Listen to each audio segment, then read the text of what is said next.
life is 10% what happened to you and 90% how you react அப்படின்ற ஒரு code பார்த்தேன், ரொம்ப பிடிச்சிருந்தது. ஒரு 10% நம்ம போட்ட எஃபர்ட்டுக்கு நம்ம ஃபெயிலியரே ஆயிருந்தாலும் பரவாயில்ல. 90% எப்படி நம்ம நெக்ஸ்ட் உழைக்க போகிறோன்றதை பொறுத்து தான் நம்ம எக்ஸாம்ஸோ நம்ம ரிசல்ட்ஸோ இருக்க போகுது அப்படின்றத கிளியராக எனக்கு இந்த புரிய வச்சிருச்சு. ஸோ எவ்வளோ எஃபர்ட் நம்ம எடுக்கணும், அதை பற்றியே நினச்சிட்டு இருக்காமல் எவ்வளோ எஃபர்ட் நம்ம எடுக்கணும் அப்படின்றத பாருங்கள். டெஃபினட்டாக உங்களால் முடியும், அதை நாங்கள் நம்புகிறோம், நீங்களும் நம்ப ஆரம்பிக்கணும். This is Jilfa on behalf of Pudhiya Game Academy. I am here to teach another interesting and ரொம்ப தேவையான, நம்ம தெரிஞ்சுக்கிறதுக்கு தேவையான chapter in chemistry which is about fertilisers, உரங்கள் அப்படின்ற சாப்டரை நல்லபடியாக டிஸ்கஸ் பண்ணுவோம். வாங்க, let us get into the video. நமக்கு பேசிக்காக ஃபர்டிலைசரோட வேலை என்னன்றது நல்லாவே தெரியும். என்ன? Apart from water, sunlight and ஏர், நீர், சூரிய ஒளி, காற்று, இதை மட்டும் இல்லாமல் ஒரு பிளான்ட், ஒரு க்ராப்புக்கும் பிளான்ட்டுக்கும் இருக்க டிஃப்ரென்ஸ் என்னன்றது உங்களுக்கு தெரியும்னு நினைக்கிறேன். பிளான்ட் அப்படின்றது ஒரு சர்டைன் பிளான்ட் சொல்லுவாங்க, க்ராப் அப்படின்றது சேம் வெரைட்டியில் நிறையா நம்ம பயிர் பண்ணி வச்சுருக்கோம்னு வச்சுக்கோங்க, அவங்க எல்லாத்தையுமே க்ராப் அப்படின்னு சொல்லுவாங்க. பயிருக்கும் செடிக்கும் என்ன வித்தியாசம் அப்படின்றது தெரியும் நம்புகிறேன். ஸோ இப்போது ஒரு டைப் ஆஃப் க்ராப் இருக்குது, அந்த க்ராப் நல்லா வளரணும் அப்படின்னா வெறும் சன்லைட், வாட்டர், ஏர், நீர், சூரிய ஒளி, காற்று இருந்தால் மட்டும் போதுமா? கண்டிப்பாக இல்லை. நமக்கு எப்படி பேசிக்காக இருக்கக்கூடிய கார்போஹைட்ரேட், ப்ரோட்டீன், ஃபேட்ஸை விட்டுட்டு வைட்டமின்ஸோ மினரல்ஸோ இல்லை ஃபைபர்ஸோ எப்படி தேவைப்படுதோ அதே மாதிரி பிளான்ட்டுக்கும் சில நியூட்ரியன்ஸ் அப்படின்றது தேவை. இது எல்லாமே கரெக்டாக இருந்தால் தான் ஒரு பிளான்ட்டால் ஹெல்த்தியாக க்ரோ ஆக முடியும், நல்ல ஈல்டும் நமக்கு கொடுக்க முடியும், நல்ல ஹார்வெஸ்டிங்கும் நமக்கு, நல்ல ப்ரொடக்ஷனும் நமக்கு கிடைக்கும். ஓகே, இப்போது நைட்ரஜன், பாஸ்பரஸ், பொட்டாசியம்னு சொல்லக்கூடிய NPK அப்படின்ற இந்த nutrients are very important for a plant to grow.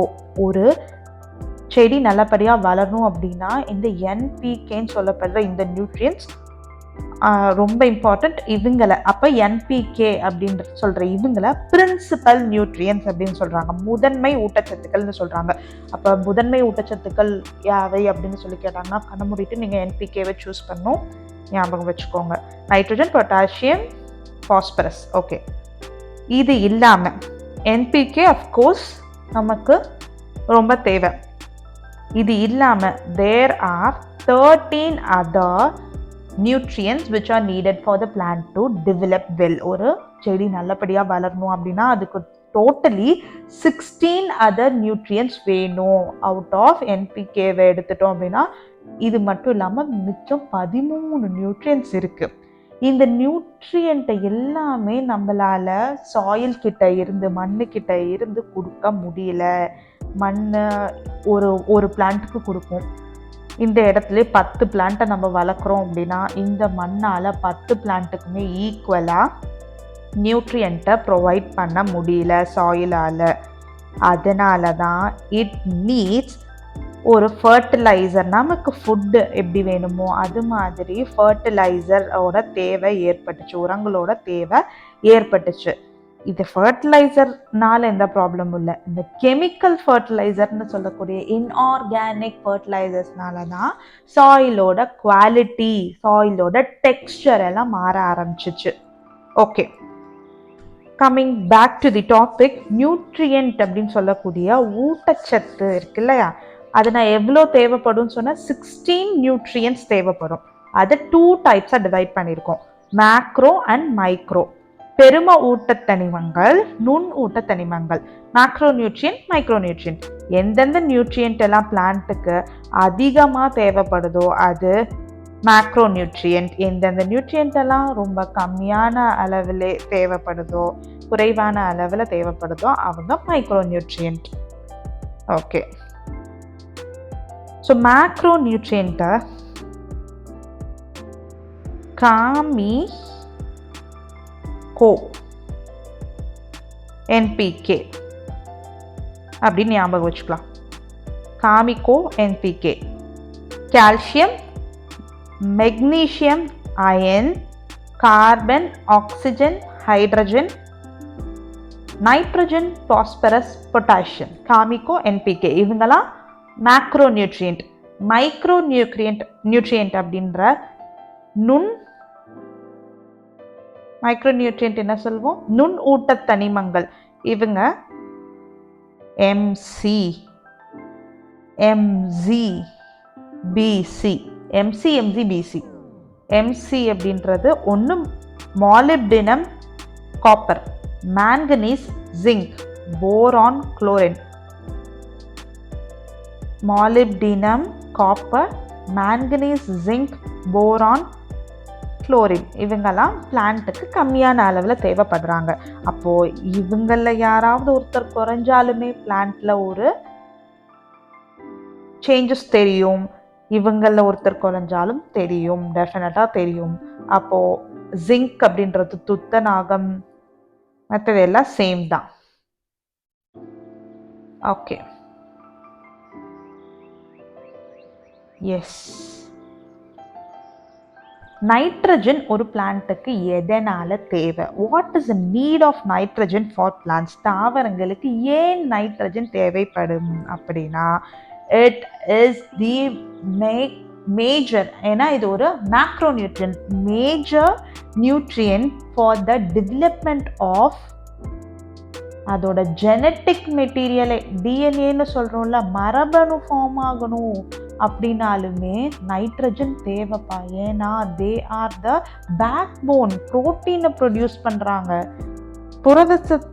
அதாவது ஒரு தாவரம் வளரத்துக்கு தேவையான புரதச்சத்துக்கு வேணும் அப்படின்னா நைட்ரஜன் கண்டிப்பாக அங்கே இருக்கணும். புரதம், நியூக்ளிக் அமிலம் சொன்னல நான், ஜெனட்டிக் மெட்டீரியல். ஏன்னா நம்ம டிஎன்ஏவாக இருக்கட்டும், டிஎன்ஏ அப்படின்னாலே நைட்ரஜனோட இல்லாமல் அங்கே டிஎன்ஏ ஃபார்மே பண்ண முடியாது. Okay, genetic material. தென் ரொம்ப இம்பார்ட்டண்ட், குளோரோஃபில்னு சொல்லக்கூடிய பச்சையம் இருக்கு இல்லையா, குளோரோஃபில் அப்படின்ற பிக்மெண்ட் இல்லை அப்படின்னா அங்கே நமக்கு ஃபோட்டோசிந்தசிஸ் அப்படின்ற ப்ராசஸே நடக்காது. அப்போ அங்கே குளோரோஃபில் பிக்மெண்ட் நல்லபடியாக வளரணும் அப்படின்னாலும் நமக்கு நைட்ரஜன் கண்டிப்பாக வேணும். அப்போ குளோரோஃபில் ஒரு பிளான்ட்ல சரியாக வளரல, நைட்ரஜன் அந்த பிளான்ட்டுக்கு சரியாக கிடைக்கல, அதனால குளோரோஃபில் பிக்மெண்ட் சரியாக வளரல, இதனால் ஃபோட்டோசிந்தசிஸ் சரியாக நடக்கலை. அந்த தாவரத்தோடைய இலை எப்படி இருக்குது அப்படின்னா அங்கே எல்லோ பேட்சாக இருக்குது, மஞ்சள் பூத்த மாதிரி இருக்குது. அந்த இலை எப்படி இருக்குது? மஞ்சள் பூத்த மாதிரி, அங்கங்கே மஞ்சளாக இருக்குது. ஏன்னா குளோரோஃபில் அங்கே சரியாக ஃபார்ம் ஆகலை. ஏன் குளோரோஃபில் சரியாக ஃபார்ம் ஆகலை? குளோரோஃபில் பிக்மெண்ட் ஏன் சரியாக ஃபார்ம் ஆகலை? அதுக்கு தேவையான நைட்ரஜன் சரியாக கிடைக்கல. இந்த கண்டிஷனை தான் குளோரோசிஸ் அப்படின்ற நோயாக சொல்கிறாங்க. குளோரோசிஸ். ஓகே, குளோரோசிஸ்னால் என்ன? சரியா குளோரோஃபில் பிக்மெண்ட் ஃபார்ம் ஆகாத கண்டிஷன். ஓகே, பாஸ்பரஸ் ஒரு பிளான்ட்டுக்கு ஏன் தேவை? எப்படி நைட்ரஜன் ஒரு பிளான்ட்டுக்கு புரோட்டீனையோ நியூக்ளிக் ஆசிடையோ குளோரோஃபில் பிக்மெண்ட்டை ப்ரொடியூஸ் பண்ண யூஸ் ஆகுதோ, அதே மாதிரி பாஸ்பரஸ் இருக்கு இல்லையா, பாஸ்பரஸ் இது ஒரு தாவரத்தோட நுனியில் அந்த கொழுந்துன்னு சொல்லுவோம் பார்த்தீங்களா, அந்த இடத்துல செல் டிவிஷன் அப்படின்றது அதிகமாக இருக்கும், growth வளர்ச்சி அதிகமாக இருக்கும். அப்போ பாஸ்பரஸ் அங்கே அளவு கம்மியாயிடுச்சு, ஒரு தாவரத்துக்கு அதுக்கு தேவைப்படுற பாஸ்பரஸ் கிடைக்கல அப்படின்னா அந்த இடத்துல செல் டிவிஷன் ப்ராப்பராக நடக்காது, டெவலப்மெண்ட் வளர்ச்சியே பாதிக்கப்படும். பாஸ்பரஸ் கம்மியாச்சு அப்படின்னா cell division just a minute guys. Cell division அப்படின்னா என்ன சொல்றாங்க அப்படின்னா கலப்பிரிவு, உயிரணு பிரிவு அப்படின்னு சொல்றாங்க. அதாவது நியூக்ளியர் டிவிஷன், அது பேரு செல் பிரிவு, செல் டிவிஷன் அப்படின்றது அங்க நடக்காது. ஓகே, அப்போ பிளான்ட்டோட க்ரோத்தும் பாதிக்கப்படுது, வளர்ச்சியும் பாதிக்கப்படுது. அப்போ பாஸ்பரஸ் அப்படின்றது நல்லா நோட் பண்ணிக்கோங்க. எந்த என்பிகே அதில் பொட்டாசியம், பாஸ்பரஸ் அண்ட் நைட்ரஜனில் செல் டிவிஷன், எந்த நியூட்ரியன்ட் வந்து செல் டிவிஷனை சப்போர்ட் பண்ணும் அப்படின்னா நீங்கள் என்ன எழுதணும்? பாஸ்பரஸ் அப்படின்னு சொல்லி எழுதணும். ஓகே, இதில் பொட்டாசியம் பற்றி டிஸ்கஸ் பண்ணாமல் இருக்குது, அதையும் டிஸ்கஸ் பண்ணிடுவோம். ஒரு பிளான்ட்டுக்கு பொட்டாசியம் அப்படின்ற நியூட்ரியன்ட் எதுக்கு ரொம்ப இம்பார்ட்டண்ட் அப்படின்னா வாட்டரையும், இது சிம்பிள் தான், நம்ம பாடியிலே நீங்கள் படிச்சிருப்பீங்க சின்ன வயசில் ஸ்கூலிங்ஸில், சோடியம் பொட்டாசியம் பம்ப்னு. இந்த பம்ப் என்ன பண்ணும் அப்படின்னா இந்த அயான்ஸ், சோடியம் வந்து ஒரு வெசல் இருக்குன்னு வச்சுக்கோங்க, அதில் சோடியம் உள்ளே வருது, பொட்டாசியம் வெளியே போகுது, சோடியம் பொட்டாசியம் பம்ப் அப்படின்னாலே அங்கே ஒரு மூவ்மெண்ட் நடக்குது அப்படின்னு அர்த்தம். அதே மாதிரி இங்கே பொட்டாசியம் எதுக்கு?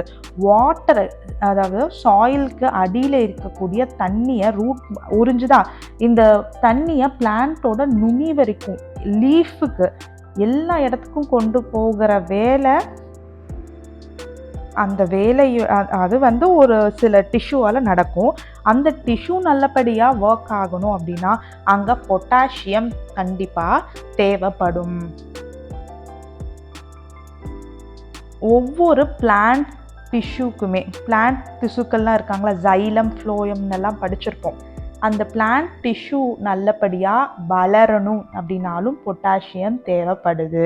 அப்போது செல் டிவிஷனுக்கு பாஸ்பரஸ், குளோரோஃபில் ஒழுங்காக வளரணும்னா நைட்ரஜன், பொட்டாசியம் என்ன பண்ணுறாங்க, வாட்டர், நீர் வந்து நிலத்த அடியிலிருந்து, சாயிலில் இருந்து பிளான்ட்டோட எல்லா பார்ட்டுக்கும் போகணும் அப்படின்னா அதுக்கு பொட்டாசியமோட பங்களிப்பு அதிகமாக இருக்குது.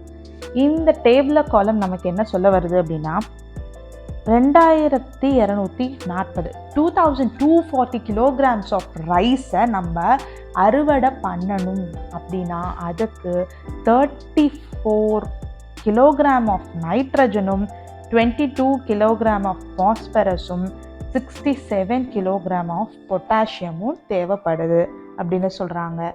இதே மாதிரி தான் கார்ன், சுகர் கேன், அதாவது சோளம், கரும்பு, கிரவுண்ட்நட், நிலக்கடலை இருக்கு இல்லையா, இது எல்லாத்துக்குமே ரேஷியோவை டிஸ்கஸ் பண்ணியிருப்பாங்க.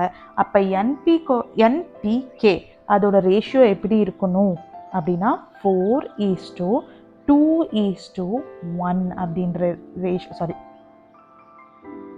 இது 1, இது 4, இது 2.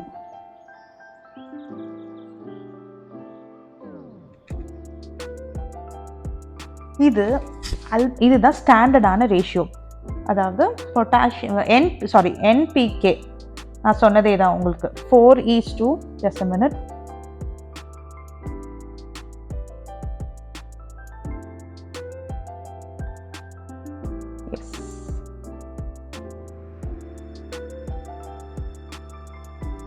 ஓகே, இப்போது இதை மட்டும் நல்லா தெரிஞ்சுக்கோங்க. என்பிகே அப்படின்றதோட ரேஷியோ 4:2:1 தான். ஆனால் இது ஒவ்வொரு பிளான்ட்டை பொறுத்த வரைக்கும் ஸ்லைட் சேஞ்சஸ் இருக்கலாம். அப்போது மேஜராக என்பிகேவோட ரேஷியோ பார்த்தீங்கன்னா 4:2:1 தான். ஓகே, ஃபர்டிலைசர் அப்படின்னு சொல்லக்கூடிய உரங்களை எப்படி பிரிக்கலாம் அப்படின்னா மன்யூர் அப்படின்ற இயற்கை உரங்கள், செயற்கை உரங்கள், ஃபர்டிலைசர்ஸ், பயோ ஃபர்டிலைசர்ஸ், உயிரி உரங்கள். இந்த மென்யூரை பொறுத்த வரைக்கும் க்ரீன் மென்யூர், பசுந்தாள் உரம் அப்படின்னு சொல்லி ஒரு வெரைட்டி இருக்குது. கம்போஸ்ட் அண்ட் வெர்மி கம்போஸ்ட்னு இன்னொரு வெரைட்டி இருக்குது. ஃபர்டிலைசர்ஸ்னால் என்பிகே ஃபர்டிலைசர்ஸ் மாதிரி நிறைய ஃபர்டிலைசர்ஸ் இருக்காங்க, அதை பற்றியெல்லாம் டிஸ்கஸ் பண்ணலாம். NPK and complex. ஓகே, இப்போது இந்த வீடியோவில் நம்ம டிஸ்கஸ் பண்ண போகிற டைப் என்னென்னா பயோ ஃபர்டிலைசர்ஸ் பற்றி கம்ப்ளீட்டாக படிக்க போகிறோம். தென் மன்யூர் பற்றி படிக்க போகிறோம். ஃபர்டிலைசர்ஸை நெக்ஸ்ட் வீடியோவில் டிஸ்கஸ் பண்ணுவோம். ஓகே, ஆர்கானிக் ஃபர்டிலைசர்ஸ்னால் சிம்பிள், நம்ம மன்யூர் தான், இயற்கை உரங்கள் தான். இயற்கை உரங்கள் அதாவது எந்த கெமிக்கலுமே ஆட் பண்ணாமல் வெறும் நேச்சுரல் மெத்தட்ஸை யூஸ் பண்ணி, அதாவது விலங்கு கழிவுகள், தாவர கழிவுகள், இதை மட்டும் பயன்படுத்தி நம்ம கொடுக்குற உரங்கள் தான் கரிம உரங்கள் அப்படின்னு சொல்லி சொல்கிறோம். இயற்கை அல்லது இயற்கை உரம் அல்லது கரிம உரங்கள் அப்படின்றது தாவர விலங்கு கழிவுகளிலிருந்து உருவாக்கப்படுகிறது. எடுத்துக்காட்டு பார்த்தீங்கன்னா, எக்ஸாம்பிள் பார்த்தீங்க அப்படின்னா வெர்மி கம்போஸ்டும் கம்போஸ்டும். இதை பற்றிலாம் இந்த வீடியோவில் டிஸ்கஸ் பண்ணலாம். வெர்மி கம்போஸ்ட் அப்படின்னா என்ன, கம்போஸ்ட்னா என்ன. கம்போஸ்ட்னா நம்ம ஃபார் எக்ஸாம்பிள் பஞ்சகாவியம் எல்லாம் படிச்சிருப்போம். எல்லா வெஜிடபிள் வேஸ்ட் நம்ம வீட்டில் யூஸ் பண்ணுற எல்லா வெஜிடபிள் வேஸ்ட்டையும் ஒவ்வொரு இதாக மண்ணு கூட நெய்யெல்லாம் போடுவாங்க. நெய்யெல்லாம் போட்டு ஈஸ்ட் போட்டு ஒரு 4-5 நாள் தங்க விட்டு அதை எடுத்து யூஸ் பண்ணுறோம். கம்போஸ்ட் நம்மளோட பாருங்கள் வெஜிடபிள் வேஸ்ட்டை நேச்சுரல் மெத்தட்ஸில் க்ரியேட் பண்ணுற ஃபர்டிலைசர்ஸ் எல்லாம் ஆர்கானிக் ஃபர்டிலைசர்ஸ் அப்படின்னு சொல்லுவோம். இயற்கை உரம் அப்படின்னு சொல்லுவோம். இதை பற்றி டிஸ்கஸ் பண்ணுவோம். இன்ஆர்கானிக் ஃபர்டிலைசர்ஸ் அப்படின்றத தான் நெக்ஸ்ட் வீடியோவில் நம்ம பார்க்க போகிறோம். இன்ஆர்கானிக் ஃபர்டிலைசர்ஸ்னு சொல்லக்கூடிய கனிம உரங்கள் அப்படின்றது இயற்கையாக கிடைக்காது. செயற்கையாக நம்ம ப்ரிப்பேர் பண்ணுறது, தொழிற்சாலைகளில் வேதி மாற்றத்திற்கு உட்படுத்தி தயாரிக்கப்படும் கெமிக்கல் ரியாக்ஷன்ஸ் மூலமாக ஃபார்ம் பண்ணக்கூடிய கெமிக்கல் ஃபர்டிலைசர்ஸ் தான் இன்ஆர்கானிக் ஃபர்டிலைசர்ஸ் அப்படின்னு சொல்கிறோம். For example NPK, ammonium sulphate and super phosphate, urea, இதெல்லாம் அதுக்கான எக்ஸாம்பிள். ஓகே, ஏன்னா பாஸ்பேட்டோட ரோல் அப்படி, அமோனியாவும் வேணும். ஏன் அப்படின்றதெல்லாம் உங்களுக்கு நான் இங்கே சொல்கிறேன். ஏன்னா அட்மாஸ்பியரில் நம்ம வளிமண்டலத்தில் அதிகமாக இருக்கக்கூடிய வாயு எதுனா 78%, 78% is made up of atmospheric nitrogen மூலக்கூறுகளால் ஆனது. ஆனால் இந்த நைட்ரஜன் ஃபார்மை பிளான்ட்டால் எடுத்து சாப்பிட முடியாது. பிளான்ட் கேனாட் ஈட் இட்னு வச்சுக்கோங்க. Plant cannot digest it. அப்போது ஃபார் எக்ஸாம்பிள் நம்மக்கிட்ட வெறும் ரைஸ், அரிசியை மட்டும் கொடுத்தாங்க அப்படின்னா நம்மளால் சாப்பிட முடியாது. நம்ம ஊற வைப்போம், குக்கரில் குக் பண்ணுவோம். அந்த மாதிரி இந்த நைட்ரஜனை குக் பண்ணி கொடுத்தாதான் பிளான்ட்டால் சாப்பிட முடியும். அப்போ எப்படி ரைஸை குக் பண்ணி சாதமாக ஆகுதோ அது மாதிரி நைட்ரஜனை குக் பண்ணி அமோனியா அப்படின்னு சொல்லக்கூடிய NH3 ஆர் நைட்ரைட்ஸ் ஃபார்மில், NH2 ஃபார்மில் கொடுத்தாதான் பிளான்ட் சாப்பிட முடியும், எடுத்துக்க முடியும். அப்போது இந்த அமோனியா ஃபார்மில், NH3 ஃபார்மில் அட்மாஸ்பியரிக் நைட்ரஜனை அமோனியாவாக கன்வெர்ட் பண்ணுறதுக்கு ஒரு சில நுண்ணுயிரிகள், மைக்ரோ ஆர்கானிசம்ஸ் பண்ணுறாங்க. இவங்களை வச்சு ப்ரிப்பேர் பண்ணுற உரம் தான் பயோஃபெர்டிலைசர்ஸ், அதாவது உயிரி உரம். உயிரோடு இருக்கிற மைக்ரோ ஆர்கானிசம் வச்சு உரம் தயாரிக்கிறோம். இந்த மைக்ரோ ஆர்கானிசம்ஸ் என்ன பண்ண போகிறாங்க? காம்ப்ளெக்ஸ் ஆர் அன்டைஜஸ்டபிள் ஃபார்ம், அதாவது மாலிகுலர் நைட்ரஜன் மூலக்கூறை அமோனியாவை கன்வெர்ட் பண்ணி கொடுக்குறாங்க. அதனால தான் டைரெக்டாக கெமிக்கலி அமோனியாவை நம்ம மண்ணில் ஆட் பண்ணுறது மூலயமா பிளான்ட் சீக்கிரம் அதை உறிஞ்சிக்க முடியுது. ஓகே, கன்வெர்ட் பண்ணி கொடுக்கறதுனால அந்த பிளான்ட்டோட க்ரோத், இதுலேருந்து அமோனியாலேருந்து அந்த பிளான்ட்டுக்கு என்ன கிடைக்குது? நைட்ரஜன் அப்படின்ற சோர்ஸ் கிடைக்குது. நைட்ரஜனை எடுத்துகிட்டு அந்த பிளான்ட் நல்லபடியாக க்ரோ ஆகுது. ஓகே, இப்போ நைட்ரஜனை ஃபிக்ஸ் பண்ணுற பாக்டீரியாலாம் என்ன அப்படின்னு சொல்லி பார்க்கலாம். ரைசோபியம், ஆனபெனா, நாஸ்டாக், இது மூணும் நைட்ரஜன் ஃபிக்ஸேட்டாஸ்னு சொல்கிறோம். அதாவது நைட்ரஜன் நடுநிலையாக்கின்னு போட்டிருந்தாங்க. Nitrogen fixation. Okay, just a minute. Nitrogen நிலைப்படுத்தல், நைட்ரஜன் ஃபிக்ஸேஷன் அப்படின்றது நைட்ரஜன் நிலைப்படுத்தல். ஓகே, இதை யார் பண்ணுறாங்க?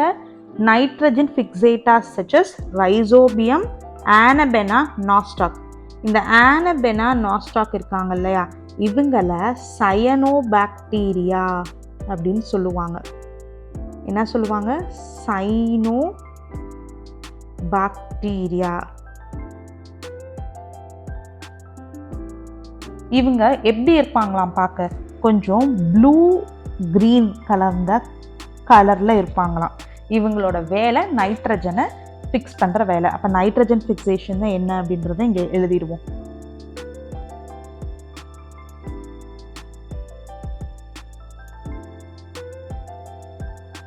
இதுதான் நைட்ரஜன் ஃபிக்சேஷன். நைட்ரஜன் ஃபிக்சேஷன்னா நைட்ரஜன் நிலைப்படுத்துதல். ஓகே,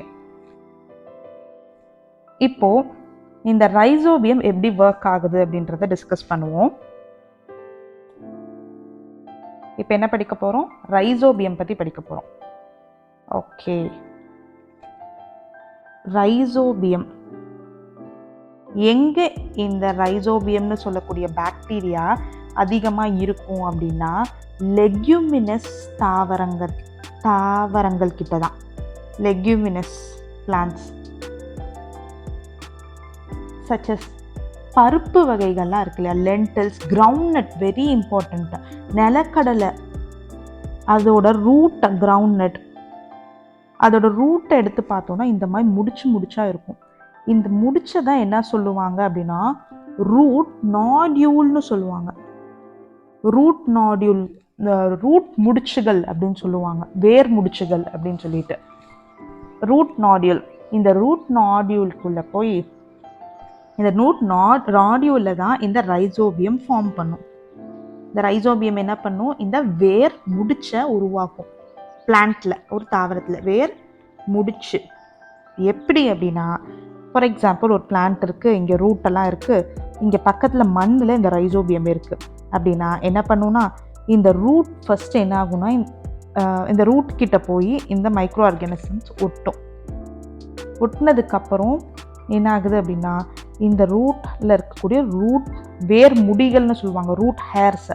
அந்த ஹேர்ஸ் வந்து இது இந்த மைக்ரோ ஆர்கானிசம் சுற்றி இப்படி சுருண்டு இந்த ரைசோபியம் கொஞ்சம் கொஞ்சமாக வளர இந்த இடத்துல ஒரு முடிச்சு மாதிரி கிரியேட் ஆகும்.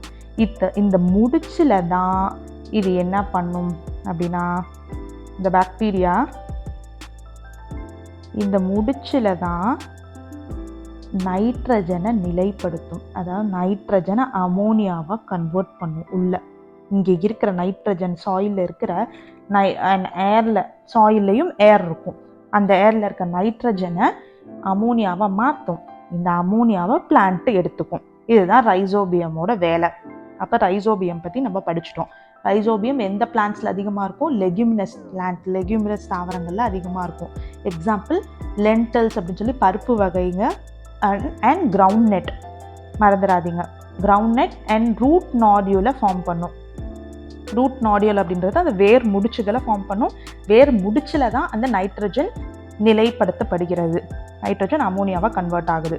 ஓகே, நெக்ஸ்ட் இது நாஸ்டாக், இது ஆனபெனா. ஆனபெனால இந்த மாதிரி நடுவில் ரவுண்டாக இருக்குது பார்த்தீங்களா, இந்த ஸ்ட்ரக்சர்ஸ் இருக்கும் ஹெட்ரோசிஸ்ட். நாஸ்டாக்ல அது இருக்காது. அதுதான் ரெண்டு பேருக்கும் இருக்கிற ஒரே டிஃப்ரென்ஸ். இவங்கெல்லாம் எந்த குரூப்பில் பிலாங் ஆனவங்க அப்படின்றத சயனோபாக்டீரியான்னு நான் சொல்லி கொடுத்தேன். சயனோபாக்டீரியா இவங்களை ப்ளூ கிரீன் ஆல்கேன்னு சொல்லுவாங்க. ப்ளூ கிரீன், பார்க்க ப்ளூ கலர்லேயும் இருப்பாங்க, க்ரீன் கலர்லேயும் இருப்பாங்க. Blue green algae. ஆல்கேனா பாசி. ஓகே, இவங்க இந்த சைனோபாக்டீரியாவுக்கு ஆல்கே மாதிரியும் அவங்க பிஹேவ் பண்ணுவாங்க, பாக்டீரியா மாதிரியும் பிஹேவ் பண்ணுவாங்க. எப்படி நம்ம லைக்கென்ஸ்னு ஒன்று பார்த்தோம் இல்லையா, பாறையில் வளரக்கூடிய லைக்கென்ஸ், இவங்க ஒரு பூஞ்சை மாதிரியும் இருப்பாங்க, ஆல்கே மாதிரியும் இருப்பாங்க.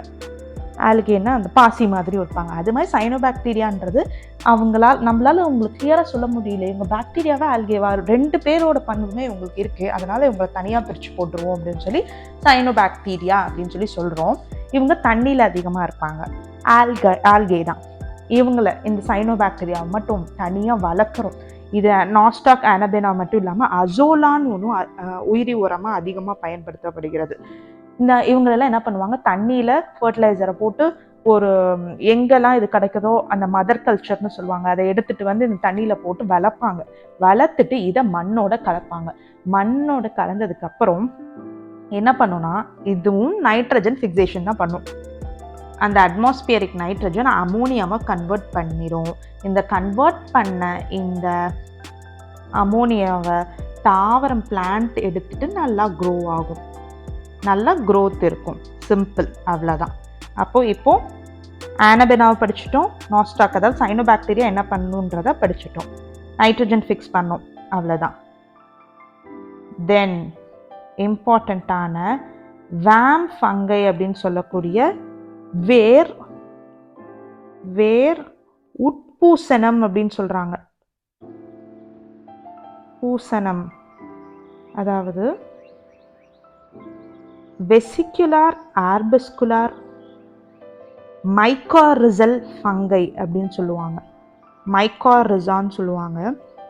மைக்கோரிசா அப்படின்றது மைக்கோரிசல் பூசணம் அப்படின்னு சொல்லுவாங்க. மைக்கோரிசா அப்படின்றது முடி மாதிரி இருக்கக்கூடிய structures, hair like structures. Okay, பாருங்க இங்கே இருக்காங்க பார்த்தீங்களா, இங்கே இந்த இமேஜில் பாருங்கள். இந்த இமேஜில் பார்த்தீங்கன்னா இந்த எல்லோ கலரில் இருக்கிறது, இங்கே பாருங்கள், இது வேருக்கு மேலே ஒயிட் கலரில் இருக்குது பார்த்தீங்களா, இது எல்லாமே இந்த மைக்கோரிசல் ஹேர்ஸ், முடி. இது ஒரு பூசணம். இது என்ன பண்ணுறாங்கன்னா சிம்பயோட்டிக் ரிலேஷன்ஷிப்பில் இருக்காங்க. சிம்பயோட்டிக் ரிலேஷன்ஷிப் வித் பிளான்ட் கூட. அப்போ சிம்பயோட்டிக் ரிலேஷன்ஷிப்னா என்னன்னா சிம்பிள்.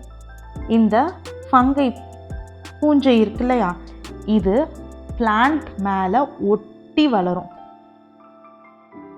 அதாவது பிளான்ட்டை டிபெண்ட் பண்ணி அது வளரும். ஜஸ்ட் ஓகே, பிளான்ட் மேலே வளரும், சார்ந்து வளரும். ஓகே, சார்ந்து வளரும், மேலே ஒட்டி வளரும். வளர்ந்துட்டு இவங்க என்ன பண்ணுறாங்கன்னா, இவங்க ஹேரை நல்லா டெவலப் பண்ணுறாங்க. இந்த மைக்கோரிசல் ஹேர்ஸ் இருக்குது பார்த்தீங்களா, இவங்கள நல்லா வளர்த்துறாங்க. பிளான்ட் கிட்ட இருந்து பிளான்ட்டை ஒட்டி பிளான்ட்டில் இருக்க நியூட்ரியன்ஸ் எல்லாத்தையும் கொஞ்சம் எடுத்துக்கிட்டு இதுவும் சாப்பிட்டு இது ஃபுல்லாக என்ன பண்ணுறாங்க, இங்கே பாருங்கள், இது வந்து நார்மலாக இருக்கக்கூடிய பிளான்ட்டோட ரூட். இது மைக்கோரிசம் போட்ட பிளான்ட்டு. அப்போ மைக்கோரிசம் சொல்கிற இந்த உயிரி உரத்தை மண்ணோட மிக்ஸ் பண்ணிட்டோம் அப்படின்னா, ஃபஸ்ட்டு பிளான்ட்டோட ரூட் வளர்ந்ததுக்கப்புறம் இது கொஞ்சம் கொஞ்சமாக பிளான்ட் மேலே ஒட்டி இந்த மைக்கோரிசல் ரூட்டையும் ஃபுல்லாக டெவலப் பண்ணுது. டெவலப் பண்ணதுக்கப்புறம் இந்த மண்ணில் இருக்கக்கூடிய வாட்டரையும் அண்ட் அதர் நியூட்ரியன்ஸையும், நீரையும் மற்ற ஊட்டச்சத்தையும் தேடி எடுத்துட்டு வந்து பிளான்ட்டுக்கு கொடுக்குற வேலை இந்த வேர் உட்பூசணம் வேம் ஃபங்கைன்னு சொல்கிற இந்த பூஞ்சையோட வேலை. அப்போது இது என்ன பண்ணுது, சாயிலில் இருக்கக்கூடிய நியூட்ரியன்ஸை எல்லாம் அப்சர்வ் பண்ணிட்டு வந்து பிளான்ட்டுக்கு கொடுக்குது, பிளான்ட் மேலே ஒட்டி வாழுது. அதுதான் இதை சிம்பயோட்டிக் ரிலேஷன்ஷிப், மியூச்சுவலிசம் அப்படின்னு சொல்லுவாங்க. நீ எனக்கு ஒன்று கொடு, நான் உனக்கு ஒன்று தரேன் அப்படின்ற ஒரு கண்டிஷன், மியூச்சுவலிசம் அப்படின்னு சொல்லுவாங்க. இந்த வேம் ஃபங்கை அப்படின்றது பிளான்ட் மேலே ஒட்டி வளருது, பிளான்ட்டுக்கு ஒரு சில நன்மையும் செய்யுது. ஓகே, பயோஃபர்டிலைசர்ஸ் பற்றி நல்லா டீட்டெயிலாக பார்த்துட்டோம். ரைசோபியம்ன்ற பாக்டீரியா பார்த்துட்டோம். ஆனபெனானாஸ்டாக் அப்படின்ற சைனோபாக்டீரியாவை பற்றி பார்த்துட்டோம். ஃபங்கை அப்படின்னு சொல்லக்கூடிய வேர் உட்பூசணம், இது வந்து வேறு உள்ளே போய் வளருது இல்லையா, உள்ளே ஒட்டி வளருது இல்லையா. ஓகே, வேர் உட்பூசணம்னு சொல்லக்கூடிய வெசிகுலார் ஆர்பஸ்குலார் ஃபங்கை அப்படின்னு சொல்கிற ஃபங்கை, மைக்கோரிசல் ஃபங்கை, வேம் ஃபங்கை.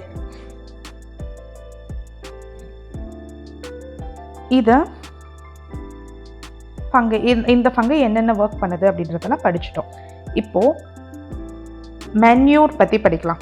இயற்கை, இப்போ பயோஃபர்டிலைசர்ஸ் படிச்சாச்சு, இயற்கை உரம் பற்றி படிக்கலாம். இயற்கை உரங்கள் பற்றி படிக்கலாம். இதில் ஃபர்ஸ்ட் நம்ம படிக்க போகிறது வர்மி கம்போஸ்ட், மக்கிய உரம் மற்றும் மண்புழு தொழு உரம். கம்போஸ்ட்னா உங்ககிட்ட நான் ஆல்ரெடி சொல்லிட்டேன். நம்ம kitchen waste or plant waste எல்லாம் ஒரு இடத்துல ஒரு பின்னில் கலெக்ட் பண்ணுறோம். ஒரு பின்னில் கலெக்ட் பண்ணிக்கிட்டே போட்டுகிட்டே வரோம். மேலே மூடி போட்டுடுறோம். கொஞ்சம் அடியில் மண் கொட்டிடுறோம், மேலே வேஸ்ட் போடுறோம், மேலே மண் கொட்டுறோம், மறுபடியும் கொஞ்சம் வேஸ்ட் போடுறோம், கொஞ்சம் மண் கொட்டுறோம், வேஸ்ட் போடுறோம். இது இந்த பின் ஃபில் ஆகிற வரைக்கும் இந்த மாதிரி கலெக்ட் பண்ணிட்டு வரோம். கலெக்ட் பண்ணிட்டு இந்த பின்னை அப்படியே கொண்டு போய் நம்ம எந்த இடத்துல தாவரங்களை பிளான்ட்டை வளர்க்க போகிறோமோ அந்த மண்ணுக்குள்ள மிக்ஸ் பண்ணிடுறோம், கலந்துட்டு அந்த இடத்துல பிளான்ட்டை வளர்க்கும் போது அதுக்கு தேவையான, ஏன்னா இதெல்லாம் மக்கி போய் இது எல்லாம் நைட்ரோஜீனஸ் வேஸ்ட்டாக கன்வெர்ட் ஆகுது இல்லையா, அதாவது நைட்ரஜன் அதிகமாக இருக்கக்கூடிய வேஸ்ட்டாக, நைட்ரோஜீனஸ் வேஸ்ட்டுன்னு சொல்லுவாங்க, அதிகமாக இருக்கக்கூடிய மக்கி போய் இந்த மாதிரி கன்வெர்ட் ஆவாங்க. அப்போ இதில் இருக்கக்கூடிய நைட்ரஜனை எடுத்துட்டு பிளான்ட் வளர்ந்துக்குவாங்க. சிம்பிள், அவ்வளோதான். தென் வர்மி கம்போஸ்ட் என்ன பண்ணுதுன்னு பார்ப்போம்.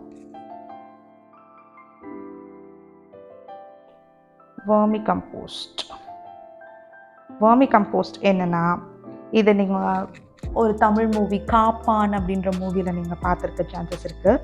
நம்ம பாத்ரூம் இருக்கு இல்லைங்களா, டாய்லெட்ஸ், இதை கனெக்ட் பண்ணுற மாதிரி ஒரு குழி, இதை கனெக்ட் பண்ணுற மாதிரி.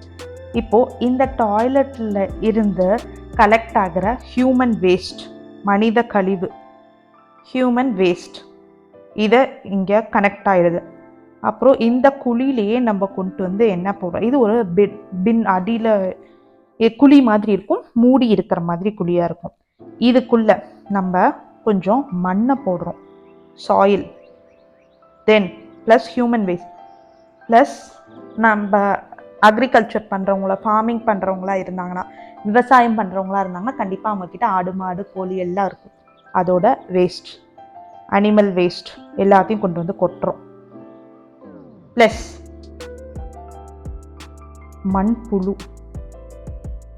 மண்புழு அதையும் மிக்ஸ் பண்ணுறோம். இது எல்லாத்தையும் ஒரு மிக்ஸ் கொடுத்துட்டு கொஞ்ச நாள் விட்டதுக்கப்புறம் இந்த இடத்துல என்ன நடக்கும் அப்படின்னா, டீகம்போசிஷன் நடக்கும், மக்கி போகும்.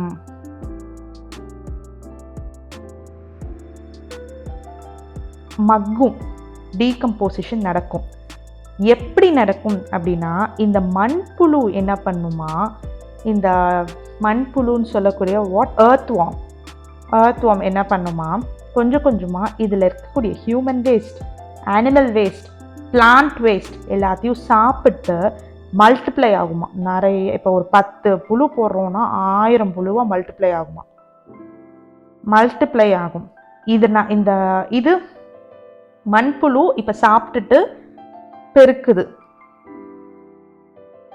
அண்ட் ஆல்சோ நம்ம ஆட் பண்ண எல்லா தாவரம் மற்றும் விலங்கு கழிவுலாம் இருக்குது பார்த்தீங்களா, அது காம்ப்ளெக்ஸ் ஃபார்ம்லேருந்து சிம்பிள் ஃபார்மாக கன்வெர்ட் ஆகுது. சிம்பிள் ஃபார்மாக, ஃபார் எக்ஸாம்பிள் எப்படி நான் சொல்கிறேன்னா, இப்போது ஒரு குழந்தைக்கு நம்ம டைரெக்டாக வந்து நம்ம சாப்பிட்ற சாப்பாடை கொடுக்க முடியாது, மிக்சியில் அடித்து கொடுப்போம் இல்லையா, அதே மாதிரி காம்ப்ளெக்ஸ் ஃபார்மை சிம்பிள் ஃபார்மை கன்வெர்ட் பண்ணுது யார், மைக்ரோ ஆர்கானிசம்ஸ், earthworm அப்படின்னு சொல்லக்கூடிய மண்புழு. இப்போ இந்த பிட்டுக்குள்ள இருக்கிற எல்லாமே மக்கி போய் மண்ணு கூட கலந்து ஒரு பிளாக் கலர்ல கருப்பா மண்ணு, பிளாக் சாயில் மாதிரி ஆயிடும். ஓகே, எல்லாம் டீகம்போஸ் ஆகி பிளாக் கலர் மண் மாதிரி ஆயிடும். இந்த மண்ணை நல்லா கிளறி விட்டு தோண்டி விட்டுட்டு இதை என்ன பண்ணுறோம், எந்த இடத்துல எந்த வயலில் நம்ம பிளான்ட்டை விதைக்க போகிறோமோ, பிளான்ட்டை வளர்க்க போகிறோமோ அந்த மண்ணு கூட ஃபஸ்ட்டு இவங்களெல்லாம் மேலே போட்டு நல்லா உழுதரணும், மண்ணை நல்லா கலந்துடணும். இதை ஃபஸ்ட்டு இந்த பிளான்ட்டை போட்டுட்டு நல்லா கலந்து விடணும். கலந்து விட்டால் மேலே இருக்க டாப் சாயில் கீழே போய் கீழே இருக்க சாயில் மேலே வர மாதிரி பண்ணிவிட்டு அதுக்கப்புறம் விதைங்களை போட்டோம் அப்படின்னா எல்லா நியூட்ரியன்ஸும் இதில் இது வந்து நைட்ரஜன் இருக்கும், பாஸ்பரஸ் இருக்கும், பொட்டாசியம் இருக்கும், எல்லாமே இருக்கும். எல்லா நியூட்ரியன்ஸும் அதிகமாக இருக்கக்கூடிய வர்மி கம்போஸ்ட்டை இப்போ நம்ம மக்கிய மண்புழு தொழு உரத்தை இப்போ நம்ம சாயிலில் போட்டாச்சு. இந்த பிளான்ட் எல்லா நியூட்ரியன்ஸும் எடுத்துகிட்டு சூப்பராக வளர போகிறாங்க. ஓகே, கிரீன் மன்யூர்னா பசுந்தாள் உரம் அப்படின்னு சொல்கிறாங்க. இது சர்டன் பிளான்ஸ் இருக்குது, சணல் அல்லது கொளிஞ்சி அப்படின்னு சொல்கிறோம். ஹெம்ப் அண்ட் சோயாபீன் இந்த சணலையும் கொழிஞ்சி போன்ற தாவரத்தை ஃபஸ்ட்டு என்ன பண்ணுவாங்கன்னா, எந்த வயலில் நம்ம இப்போது சாகுபடி செய்ய போகிறோமோ, வளர்க்க போகிறோமோ, அந்த வயலில் ஃபஸ்ட்டு என்ன பண்ணுவாங்க, ஒரு கொஞ்ச நாளைக்கு முன்னாடியே இந்த சணலையும் கொழிஞ்சியும் வளர்ப்பாங்க. வளர்த்துட்டு அது என்ன ஒரு சர்டைன் ஹைட்டு வந்ததுக்கப்புறம் இதை அப்படியே என்ன பண்ணுவாங்கன்னா, இந்த மண்ணோட தோண்டுவாங்க. குறிப்பிட்ட காலம் வரை வளர்க்கப்பட்டு பின் மண்ணில் அப்பயர்கள் நன்கு கலக்கும் வண்ணம் உழவு செய்வாங்க. உழவு செஞ்சதுக்கப்புறம் என்ன ஆகுது, இவங்களே டீகம்போஸ், இந்த தாவரமே டீகம்போஸ் மக்கி போய் மண்ணுக்கு தேவையான நைட்ரஜன், பாஸ்பரஸ் போன்ற சத்துங்களை மண்ணுக்கு கொடுக்குறாங்க. தென் பிளான்ட்டை போட்டு வளர்த்தோம் அப்படின்னா அந்த பிளான்ட் நல்லபடியாக எல்லா நியூட்ரியன்ஸும் எடுத்துகிட்டு வளரும். ஓகே, மன்யூரோட பாசிட்டிவ்ஸ், இயற்கை உரங்களோட பயன்கள், பாசிட்டிவ்ஸ் என்னென்ன அப்படின்னா,